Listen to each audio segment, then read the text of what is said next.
अगर आप खुद ही खुद पर भरोसा नहीं करोगे तो कोई और क्यों करेगा? देखिए, आज है 5 अगस्त और आज की वीडियो में टोटल 10 मोस्ट इम्पोर्टेंट प्रश्नों पे हम चर्चा करेंगे, तो शुरू से लास्ट तक वीडियो में बने रहिए। और इस वीडियो के लास्ट में जो 5 क्वेश्चन हमसे पूछे जाते हैं उनका आंसर जरूर दीजिएगा। तो चलिए शुरू करते हैं आज के करंट अफेयर्स को। देखिए, आज का हमारा पहला प्रश्न है कि हाल ही में किसे प्रधानमंत्री कार्यालय में निदेशक यानी कि डायरेक्टर के पद पर नियुक्त किया गया? तो देखिए, अभी हाल ही में श्वेता सिंह जी को जो है प्रधानमंत्री कार्यालय में डायरेक्टर यानी कि निदेशक के पद पर अपॉइंट किया गया है। और इनका जो कार्यकाल होगा ये 3 सालों का होगा, इसको याद रखिएगा। और अगला कि हाल ही में किसने 44वें शतरंज ओलंपियाड में भारत की महिला टीम को जीत दिलाई? तो देखिए, जो 44वां शतरंज ओलंपियाड चल रहा है भारत में, उसमें भारत की महिला टीम को जीत दिलाई तानिया सचदेव ने हाल ही में। और देखिए, जो भारत की तानिया सचदेव है, इन्होंने कड़ी मेहनत करते हुए एक कीमती अंक हासिल किया, जिससे भारत ए ने अभी हाल ही में जो मामल्लपुरम में 44वां शतरंज ओलंपियाड चल रहा है वहां पर महिला वर्ग के चौथे दौर के मैच में हंगरी के खिलाफ 2.5 1.5 की सनसनीखेज जीत दर्ज की। देखिए, जो आपकी कोनेरू हम्पी है और द्रोणवल्ली हरिका है और आर वैशाली है, तो इन तीनों के अपने अपने मुकाबले में जो ड्रा हुआ था, तो ड्रा के समाप्त होने के बाद आखिरी उम्मीद बची थी तानिया सचदेव। तो तानिया सचदेव ने जो है इस अवसर पर शानदार प्रदर्शन किया और इन्होंने निर्णायक अंक अर्जित करने के साथ साथ टीम के लिए मैच हासिल करने के लिए जो है जो आपकी हंगरी की जसोका गाल है इनको हरा दिया। और इस तरीके से भारत की महिला टीम को जो है इन्होंने जीत दर्ज कराई। तो याद रखिएगा, तानिया सचदेव जो है इन्होंने हाल ही में 44वें शतरंज ओलंपियाड में भारत की महिला टीम को जो है जीत दर्ज कराई हंगरी की टीम को हराकर। और भारत की टीम में शामिल कौन कौन था? इस टीम में तानिया सचदेव, कोनेरू हम्पी, द्रोणावल्ली हरिका और आर वैशाली, ये चारों शामिल थी। नाम याद रखिएगा। अगला कि अगस्त 2022 में भारत के कितने स्थल रामसर सूची में शामिल किए गए? तो देखिए, अभी हाल ही में 10 स्थलों को रामसर सूची में शामिल किया गया है। और इस सूची में शामिल किए गए 10 नए स्थलों में से तमिलनाडु में 6 हैं और गोवा, कर्नाटक, मध्य प्रदेश तथा उड़ीसा के एक एक स्थलों को अभी हाल ही में जो है रामसर सूची में शामिल किया गया है। और देखिए, अब भारत में रामसर साइट्स की संख्या कुल बढ़कर जो है 64 हो गई है। देखिए, पिछले महीने मैंने आपको बताया था कि 6 नए रामसर साइट्स को जोड़ा गया है। तो पहले भारत में रामसर साइट्स की संख्या 48 थी और जब इसमें 6 ऐड हो गया तब इनकी संख्या बढ़कर 54 हो गई। और 54 होने के बाद इस महीने में 10 और प्लस हो गए, तो अब टोटल जो है इनकी संख्या कितनी हो गई है? 64 हो गई है। तो याद रखिएगा, वर्तमान में भारत में रामसर साइट्स की संख्या जो है 64 हो गई है, जिसमें जो आपका जुलाई महीने था उसमें जो है 6 साइट्स को जोड़ा गया था और इस महीने में यानी कि अगस्त में जो है 10 नए साइट्स को जोड़ा गया है। इस प्रकार टोटल 16 नए साइट्स जुड़ने के बाद जो है अब इनकी संख्या भारत में कितनी हो गई है? 64। सभी एग्जाम के लिए इंपॉर्टेंट है, इस पॉइंट को नोट कर लीजिएगा। और देखिए, रामसर जो है क्या है? देखिए, रामसर ईरान में स्थित एक स्थान है जहां पर 1971 में अंतर्राष्ट्रीय आर्द्रभूमि संधि पर हस्ताक्षर किए गए थे, यानी कि वेटलैंड संधि पर हस्ताक्षर किए गए थे। और उसके बाद क्या होता है, जो आपका ये रामसर कन्वेंशन जब हुआ था, यानी कि रामसर संधि जब हुई थी, तो उसके बाद से जो है दुनिया भर में विभिन्न रामसर साइटों को जो है चिन्हित किया जाने लगा। और इसी प्रकार अब तक भारत में कुल 64 रामसर साइट्स की जो है को उनको चिन्हित किया गया है और उनको मान्यता दी जा चुकी है। तो अगर एग्जाम में पूछा जाए कि भारत में कितने रामसर साइट्स हैं, तो टोटल 64 हो गए हैं। देखिए, जो नए ये 10 जो है रामसर साइट जुड़े हैं, ये कौन कौन से हैं? इस पेज का स्क्रीनशॉट ले लीजिए, आराम से नोट कर लीजिएगा, लेकिन मैं आपको बता भी देता हूँ एक बार। देखिए, जो पहला रामसर साइट है ये आपका है कोंथन कुलम पक्षी अभ्यारण्य और ये जो है कुल 72.404 हेक्टेयर में फैला है, ये तमिलनाडु में स्थित है। और दूसरा है सतकोसिया गार जो कि ओडिशा में स्थित है। तीसरा है नंदा झील जो कि आपका गोवा में स्थित है। चौथा है मन्नार की खाड़ी समुद्री जीवमंडल रिजर्व जो कि तमिलनाडु में स्थित है। पांचवा आपका है रंगनाथी टू पक्षी अभ्यारण्य, ये आपका कर्नाटका में स्थित है। और छठवां है वेम्बन्नूर वेटलैंड कॉम्प्लेक्स, ये आपका तमिलनाडु में स्थित है। सातवां है वेलोड पक्षी अभ्यारण्य, ये आपका तमिलनाडु में स्थित है। आठवां है सिरपुर आर्द्रभूमि जो कि आपका मध्य प्रदेश में है। नवा है वेदांतथंगल पक्षी अभ्यारण्य, ये आपका तमिलनाडु में है। और 10वां साइट आपका है उदयम थर्नमपुरम पक्षी अभ्यारण्य, ये आपका जो है तमिलनाडु में स्थित है। तो टोटल 10 नए साइटों को अभी हाल ही में रामसर साइट में जोड़ा गया है। अगला प्रश्न है कि हाल ही में किस संस्था ने स्वस्थ पर्यावरण को मानव अधिकार का दर्जा दिया? तो देखिए, संयुक्त राष्ट्र महासभा ने भी हाल ही में स्वस्थ पर्यावरण को मानव अधिकार का दर्जा दिया। कहने का मतलब है कि संयुक्त राष्ट्र महासभा ने ये अप्रूव किया है कि स्वस्थ पर्यावरण जो है ये हर प्रत्येक मानव का अधिकार है। देखिए, अभी हाल ही में संयुक्त राष्ट्र महासभा ने एक प्रस्ताव पारित किया जो कि स्वस्थ पर्यावरण को मानव अधिकार के रूप में मान्यता देता है। और सबसे खास बात कि भारत ने भी इस प्रस्ताव के पक्ष में मतदान किया था। और संयुक्त राष्ट्र महासभा यानी कि यूनाइटेड नेशंस जनरल असेंबली की बात करें तो देखिए, इसका मुख्यालय है अमेरिका के न्यूयॉर्क में। और वर्तमान में इसके प्रेसिडेंट हैं अब्दुल्ला साइद। इसको याद रखेगा। अगला है कि भारत के नए केंद्रीय सतर्कता आयुक्त कौन बनाए गए? देखिए, भी हाल ही में सुरेश एन पटेल जी को केंद्रीय सतर्कता आयुक्त के रूप में अपॉइंट किया गया है। और देखिए, जो आपका केंद्रीय सतर्कता आयोग है जिसको अंग्रेजी में हम सेंट्रल विजिलेंस कमीशन कहते हैं, ये होता क्या चीज़ है और इसमें कौन कौन से पॉइंट्स एग्जाम में पूछे गए हैं, सभी चीज़ें मैं आपको बता देता हूँ आज। ध्यान सुनिएगा। देखिए, जो आपका सेंट्रल विजिलेंस कमीशन है ये एक शीर्षस्थ सतर्कता संस्थान है जो कि किसी भी कार्यकारी प्राधिकारी के नियंत्रण से मुक्त है तथा केंद्रीय सरकार के अंतर्गत सभी सतर्कता गतिविधियों की निगरानी करता है। साथ ही केंद्रीय सरकारी संगठनों में जो है विभिन्न प्राधिकारियों को उनके सतर्कता कार्यों की योजना बनाने, निष्पादन करने, समीक्षा करने एवं सुधार करने के संबंध में सलाह देता है। और देखिए, जो आपका सेंट्रल विजिलेंस कमीशन यानी कि केंद्रीय सतर्कता आयोग है, इस आयोग में एक अध्यक्ष होता है और 2 इसमें सतर्कता आयुक्त होते हैं। और अभी हाल ही में एक सतर्कता आयुक्त कौन बनाए गए हैं? सुरेश एन पटेल। ठीक है। और इन सभी की नियुक्ति राष्ट्रपति के द्वारा एक 3 सदस्यीय समिति की सिफारिश पर होता है। और इस 3 सदस्यीय समिति में शामिल कौन कौन होता है? देखिए, इस समिति में प्रधानमंत्री, लोकसभा में विपक्ष के नेता और केंद्रीय गृह मंत्री शामिल होते हैं। तो इन सभी को नोट कर लीजिएगा। ये सारी चीज़ें बहुत इंपॉर्टेंट हैं और ये करंट अफेयर के साथ साथ पॉलिटी भी जुड़ गया आज। अगला है कि भारतीय वायुसेना में किस विमान को 2025 तक रिटायर करने की योजना बनाई है? तो देखिए, भारतीय वायुसेना ने कहा है कि जो आपका MiG-21 विमान है इसको हम 2025 तक इंडियन एयरफोर्स से रिटायर कर देंगे। और MiG-21 के बारे में मैं आपको डिटेल बताता हूँ, ये कब जो है भारतीय वायुसेना में शामिल किया गया था और किस देश द्वारा निर्मित है। देखिए, जो आपका MiG-21 है इसको बहुत पहले ही बंद किया जाना था, लेकिन जो आपका लाइट कॉम्बैक्ट एयरक्राफ्ट तेजस विमान है इसको शामिल करने में देरी ने जो है भारतीय वायुसेना को इन विमानों को उड़ाना जारी रखने के लिए जो है मजबूर किया। देखिए, रूस की एक कंपनी है जिसका नाम है मीकोयान कंपनी। रूस की मीकोयान कंपनी के द्वारा जो आपका MiG-21 विमान है इसका निर्माण साल 1955 के करीब किया गया था।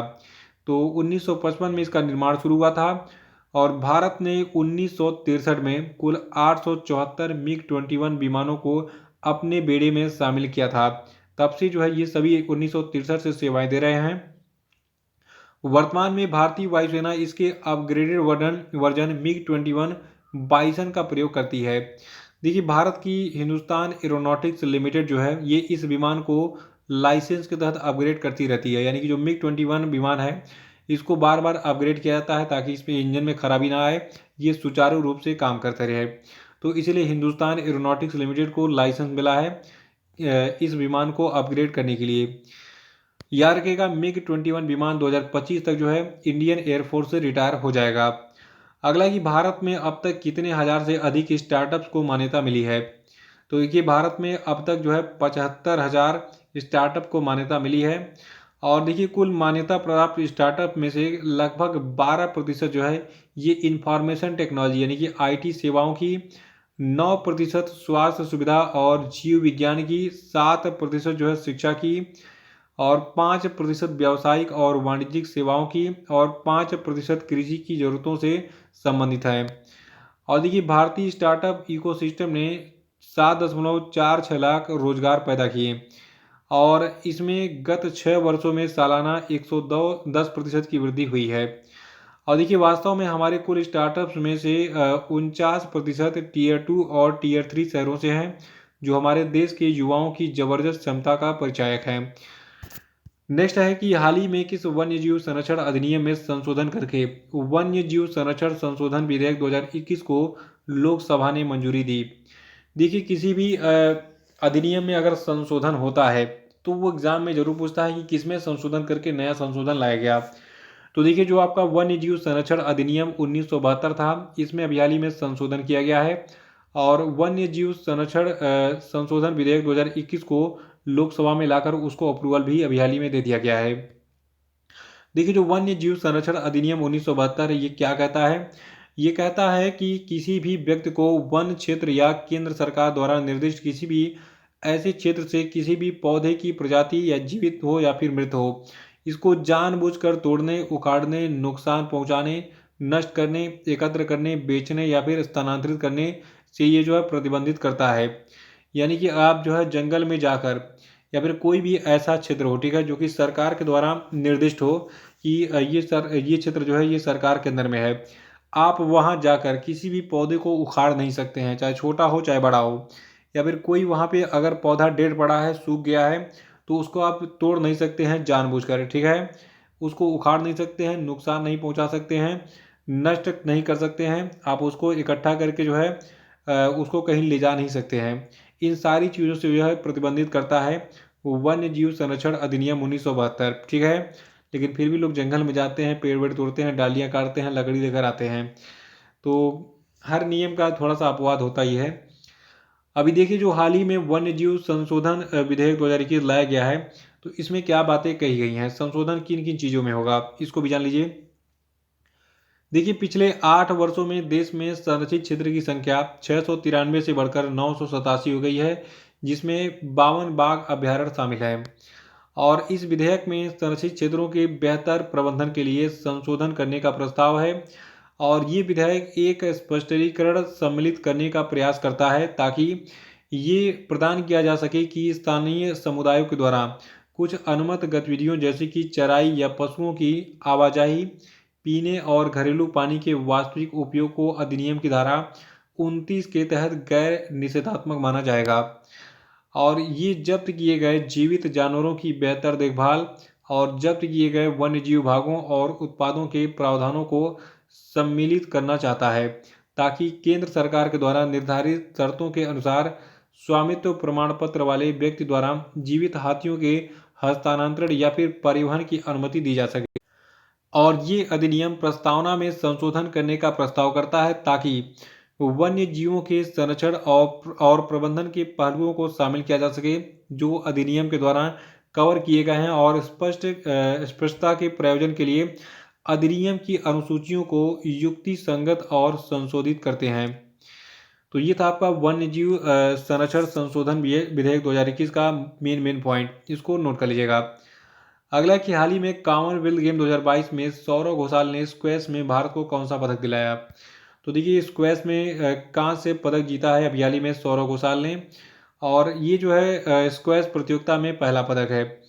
देखिए दुनिया के 15वें नंबर के जो खिलाड़ी हैं भारत के सौरव घोषाल, इन्होंने इंग्लैंड के जेम्स विलस्ट्रॉप को जो है 11-6, 11-1, 11-4 से जो है आसान मतलब इनको हराकर आसान जीत दर्ज की।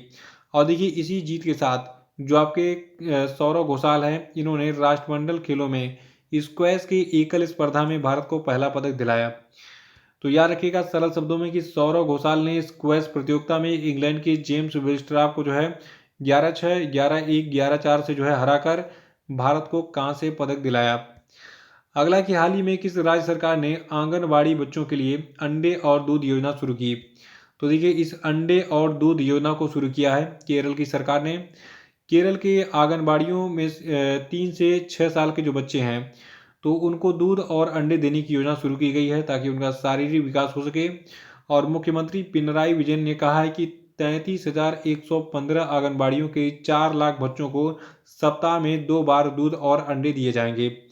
केरल के बारे में बात कर लेते हैं। देखिए केरल की राजधानी तिरुवनंतपुरम है, मुख्यमंत्री यहाँ के हैं पिनराई विजयन, केरल के राज्यपाल हैं आरिफ मोहम्मद खान। तो इसी के साथ आज का सेशन समाप्त होता है और अब हम बात करेंगे कल के पूछे गए सभी क्वेश्चन अपडेट और आज के क्वेश्चन अपडेट पे। तो कि आज क्वेश्चन अपडेट का पहला प्रश्न आपके लिए कि कॉमनवेल्थ गेम 2022 में वेट लिफ्टर विकास ठाकुर ने कौन सा पदक जीता, बताइए आंसर। और दूसरा कि कॉमनवेल्थ गेम्स 2022 में तुलिका मान ने जूडो में कौन सा पदक जीता, बताइए। तीसरा कि राष्ट्रमंडल खेलों में वेटलिफ्टिंग में लवप्रीत सिंह ने 109 किलोग्राम भारोत्तोलन में कौन सा पदक जीता, बताइए। चौथा कि कॉमनवेल्थ गेम्स 2022 में वेटलिफ्टिंग में बिंदिया रानी देवी ने कौन सा पदक जीता, हाल ही में बताइए। पांचवा कि राष्ट्रमंडल खेलों की एथलेटिक्स स्पर्धा में पुरुषों की ऊंची कूद स्पर्धा में तेजस्विन शंकर ने हाल ही में कौन सा पदक जीता, बताइए। और अब हम बात करेंगे कल के पूछे गए सभी प्रश्नों के सही उत्तरों की। देखिए, कल का पहला प्रश्न था कि वर्ल्ड लंग कैंसर डे कब मनाया जाता है, तो देखिए इसको हम 1 अगस्त को मनाते हैं हर साल। दूसरा था कि मुस्लिम वुमेन्स राइट्स डे यानी कि मुस्लिम महिला अधिकार दिवस कब मनाया जाता है, तो देखिए ये भी 1 अगस्त को ही मनाया जाता है। तीसरा था कि भारतीय लान बाल टीम ने राष्ट्रमंडल खेल 2022 में कौन सा पदक जीता है, तो देखिए लान बाल टीम ने अभी हाल ही में स्वर्ण पदक जीता था। और परसों का कल का वीडियो जरूर देख के रिवाइज कर डालिएगा, क्योंकि उसमें कॉमनवेल्थ गेम के बहुत सारे खिलाड़ियों के बारे में मैंने बात की थी जिन्होंने पदक जीते हैं हाल ही में।